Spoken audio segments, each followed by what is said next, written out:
Hey everybody, welcome back to my channel. If you're new here, hi, my name is Cheyenne. I am 6.5 months pregnant, and every Friday I'm uploading a video talking about an update of how my pregnancy is going, along with a main subtopic of whatever it is. And this week's video, we are talking about me and my husband's unconventional setup for our nursery that we're going to be having here in New York City.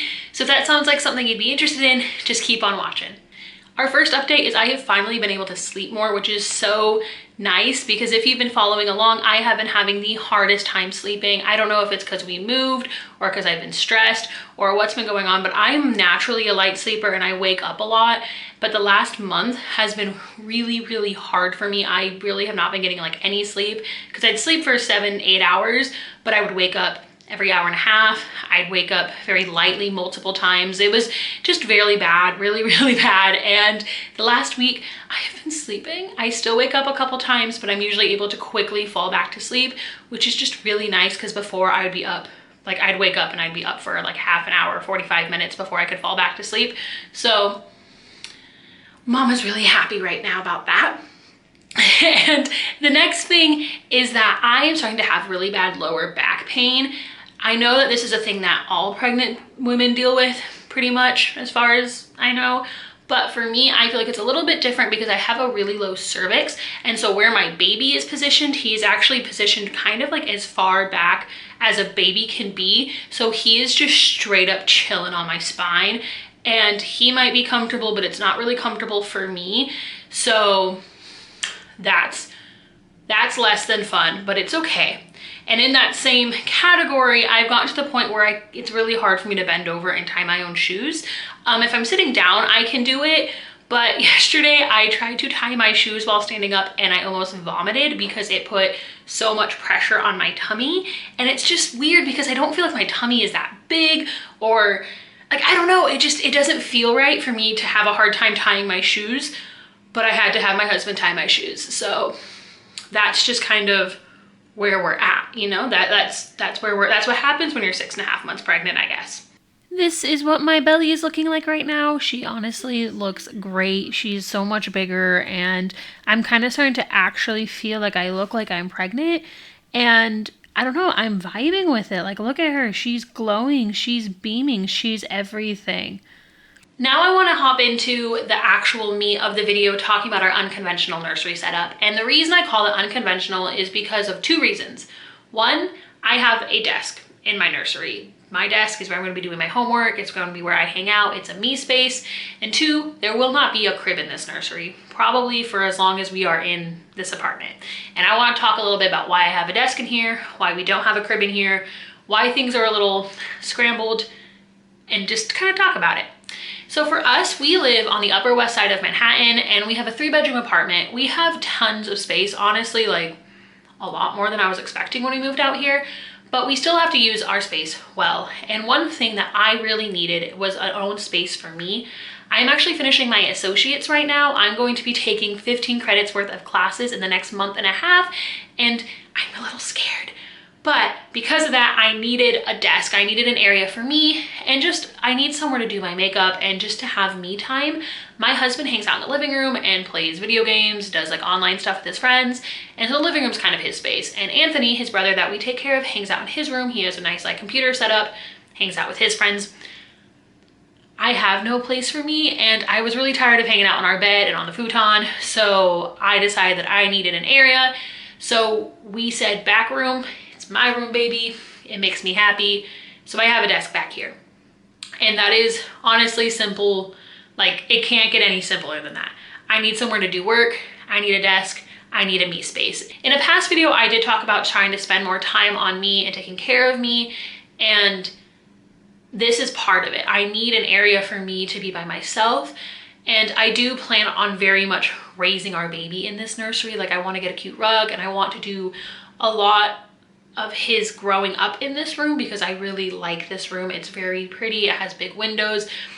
It just is a very happy room to me. It gives me nothing but happy vibes. So I very much want my baby in here often, but we're just not gonna have his crib in here. His crib will not be in this room. And the reason why is because I want him in our room. Our lease will be up when he's 8 months old, I believe. And most people have a bassinet and a crib. That way your baby can sleep with you and then your baby can have nap time in its own area in its nursery. But for us, that just doesn't make sense. It does not make sense to have a bassinet in a crib. So we are doing a mini crib that is convertible to a large crib. And so if at any point I want to move him in here, I definitely can, you know, like I'm a human. If I decide that nap time would be easier with him in here or X, Y, or Z, I could buy a bassinet. I could change my mind, put the crib in here and buy a bassinet. But I just don't think that is what we need. And so there won't be a crib in here as far as I know. And I want to also give a couple reasons why, on top of that, I want him in my room. The number one reason is I am an anxious mess. I have always had pretty high anxiety. As an adult, it has gotten better. I've learned how to manage and control it and be kind to myself and really be aware of like when anxiety attacks are coming and why and what are things that trigger me and all of those good things. But one thing that very much triggers me is I have a very big fear of my husband or anybody in my life dying in their sleep, like falling asleep and not getting up. And this fear was only made worse about 1.5 years ago when my husband's mom, my mother-in-law, passed away unexpectedly in her sleep.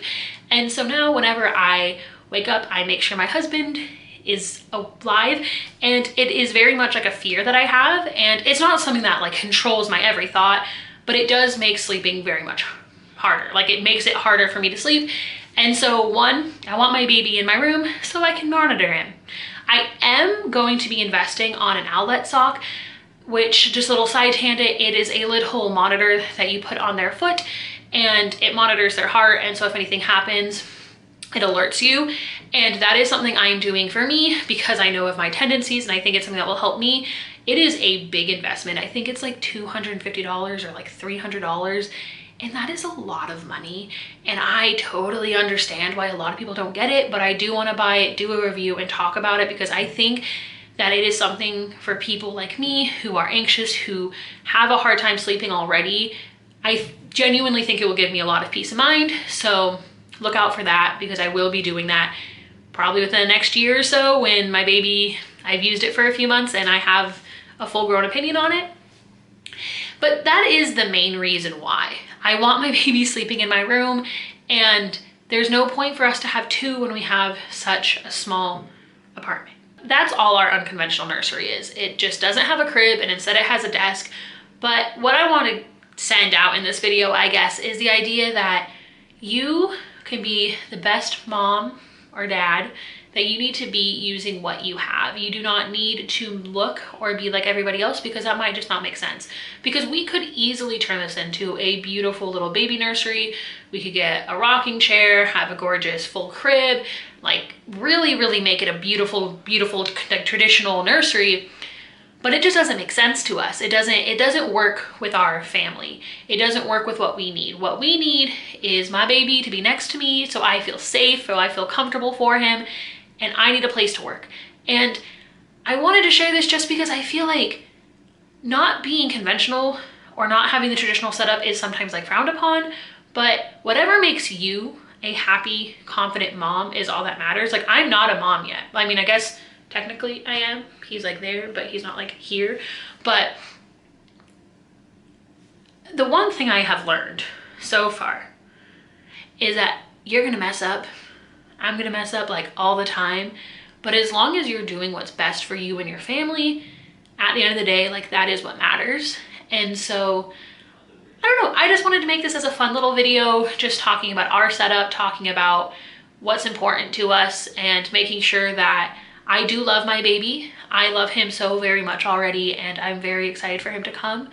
But I cannot forget to make an area and make a space for myself because I need a desk, I need things like that. And if I were to say, oh, it's more important for me to have a rocking chair and a crib in here, where am I going to do work? Where am I going to do these things? And so make sure that when you're doing this, you're looking for what makes sense to you. You know, if you want to buy the world's most expensive, nicest crib and not everybody likes that, that's fine. You do that. If you want to buy a very affordable crib and deal with that, like, or not deal with that, I'm going to be buying an affordable crib. If you want to buy an affordable crib, you do that. Like everything that you do is what's best for your baby and what's best for your family. And people are going to say things. They always will. But you just gotta, you know that you can trust yourself, that you are a good mom and that you are doing what you can to love and support your baby. All right, I really have to pee. I have to pee so bad. I always have to pee. All right. That's all for the video today. Thank you so much for watching. I hope you enjoyed it. I do plan on doing more videos once we actually start to get the crib and get things decorated both in my bedroom and in here and kind of get it more together for what it's going to be. But I just want everybody to know that you are loved, you are important, you're gonna be a great mama, or you are a good mama. Like, you're doing the best you can, and that's all that matters. And if you're not a mama and you're just watching because these are my videos and you're my friends, hi, I love you, thank you. And I hope you guys all have a good week, and I'll see you on Tuesday. Bye.